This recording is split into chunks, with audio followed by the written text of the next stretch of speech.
Hello there, and welcome to the episode 14 of English Podcast with Ashish Khanna, Series 2.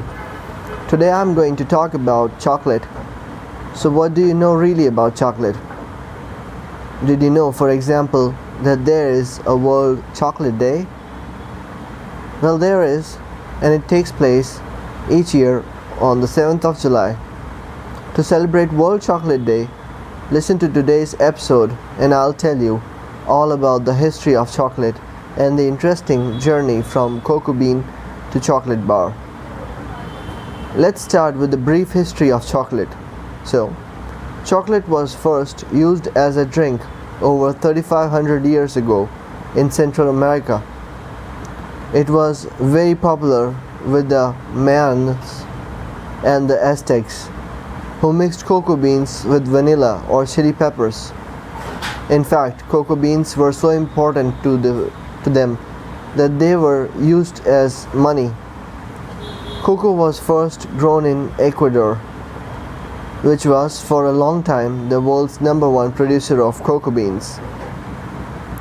It is still one of the top 10 producers of the beans, but nowadays more than 70% of cocoa beans come from West Africa. Have you ever seen a cocoa bean? Cocoa beans come from cocoa tree. These trees grow in tropical forests around the world, from South America to Indonesia.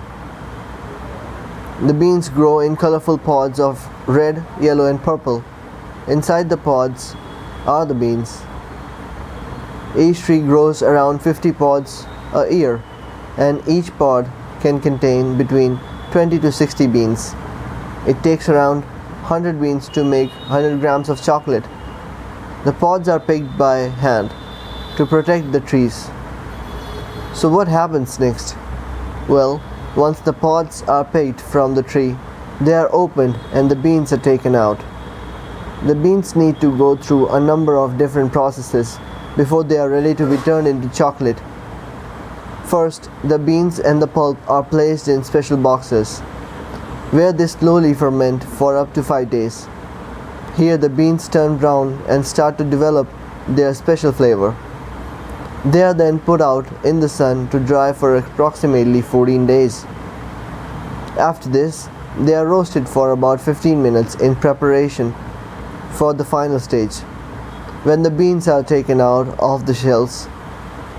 At the end of this process, we are left with the cocoa nibs. Chocolate is in its purest form and the basic ingredient for all chocolate products. But you probably wouldn't want to eat it yet. There's still a long way to go. In the next stage, the cocoa nibs are transformed into chocolate liquor. To do this, you have to grind the nibs by machine or between two large stones. This produces cocoa liquor, a semi-solid paste. This is then cooked and mixed continuously for hours or even days until it's just right. This is also the stage at which the other ingredients are added: sugar, milk, and different flavors. Interestingly, chocolate melts at 34 degrees. This is just below body temperature, which explains why it can be so sticky and messy, but also why it melts as soon as you put it in your mouth.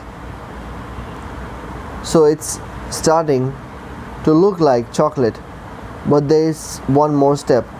You see, at this point the cocoa nibs are ready for the last stage in the journey. For the cocoa liquor to turn into solid chocolate, it needs to be heated and cooled and heated again until it forms a solid mass. And so, at last, the journey from bean to bar is complete. So now you know all about how chocolate is made. You may want to celebrate the day by eating one of your favorite chocolate treats. I hope you enjoyed listening to this podcast. Thank you for taking time out. Have a great day.